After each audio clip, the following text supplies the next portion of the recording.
మరి ఈరోజు super 6 super hit అయినటువంటి సందర్భంలో ఈ సభ ఏర్పాటు చేసుకొని దీనికి సభ అధ్యక్షత వహిస్తున్నటువంటి పెద్దలు పయ్యావుల కేశవ్ గారికి,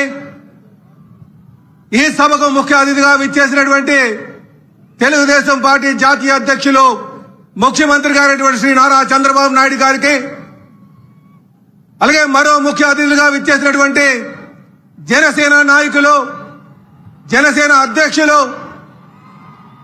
ఉప ముఖ్యమంత్రి గారైనటువంటి పవన్ కళ్యాణ్ గారికి, అలాగే బీజేపీ రాష్ట్ర అధ్యక్షులు మాధవ్ గారికి, వేదిక మీద ఉన్నటువంటి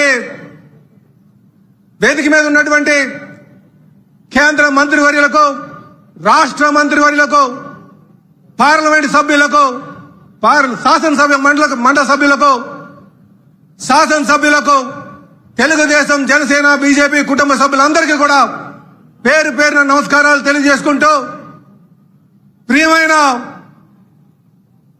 ఉమ్మడి అనంతపురం ప్రజల్లారా, అలాగే రైతుల్లారా, మీ ముందు వచ్చి మాట్లాడే అవకాశం కలిగినందుకు మాకు చాలా ఆనందంగా ఉంది. ఇదే సభను ఎన్నికల ముందు రాజమండ్రిలో నిర్వహించుకుని సూపర్ 6 హామీలను మేము అనౌన్స్ చేశాం. ఈరోజు అనంతపురంలో ఆ హామీలన్నీ కూడా సుమారు 90% హామీలు నెరవేర్చుకొని ఇక్కడ ఈ సభ పెట్టడం జరిగిందని చెప్పి తెలియజేస్తున్నాం. ఇది సూపర్ 6 సూపర్ హిట్ అయిందని సందర్భంలో పెట్టినటువంటి మీటింగ్. ఈరోజు అనంతపురం రైతుల యొక్క స్థితిగతులను చూసుకుంటే సూపర్ హామీ పథకం కింద ఈ రైతులందరూ కూడా అభివృద్ధి చెంది అనంతపురం యొక్క రూపురేఖలు మార్చడం జరిగిందని ఈ సందర్భంగా తెలియజేస్తున్నాం. అలాగే గతంలో కూడా తెలుగుదేశం పార్టీ హయాంలో కీర్తిశేషులు నందమూరి తారక రామారావు గారి ఆలోచనతో, చంద్రబాబు నాయుడు గారి ఆలోచనతో డ్రిప్ ఇరిగేషన్ తీసుకొచ్చి ఈ ప్రాంతాన్ని హార్టికల్చర్ హబ్ గా తీర్చిదిద్దడం జరిగిందని చెప్పి ఈ సందర్భంగా తెలియజేస్తున్నాం. అలాగే చంద్రబాబు గారి నాయకత్వంలో కియా మోటార్స్ తీసుకొచ్చి ఈ ప్రాంతాన్ని ఆటోమొబైల్ హబ్ గా తీర్చిదిద్దడం జరిగిందని చెప్పి ఈ సందర్భంగా తెలియజేస్తున్నాం.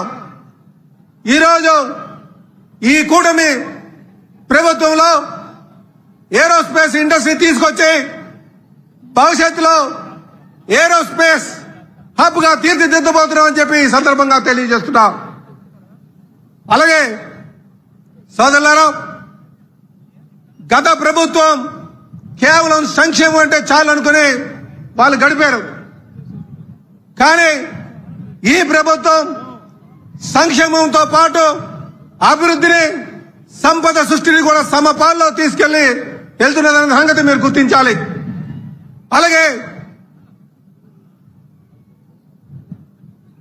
జగన్మోహన్ రెడ్డి గారు గత 5 సంవత్సరాలుగా ఫ్రేక్ ప్రచారంతో 3 ప్రాంతాల మధ్యన చిచ్చు పెడుతూ వారు కాలయాపన చేసినటువంటి పరిస్థితి ఈరోజు.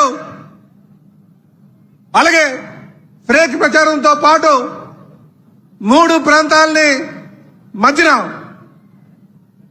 ఏ విధంగా చిచ్చు పెడదామనే ఆలోచనతోనే ఉన్నటువంటి విషయం. ఉత్తరాంధ్రకు వెళ్తే స్టీల్ ప్లాంట్ ప్రైవేటైజేషన్ అయిపోయిందంటారు, అమరావతికి వస్తే నీటి మునిగిపోయిందంటారు, రాయలసీమకు వస్తే రైతులు మందు తాగి చనిపోయారంటారు.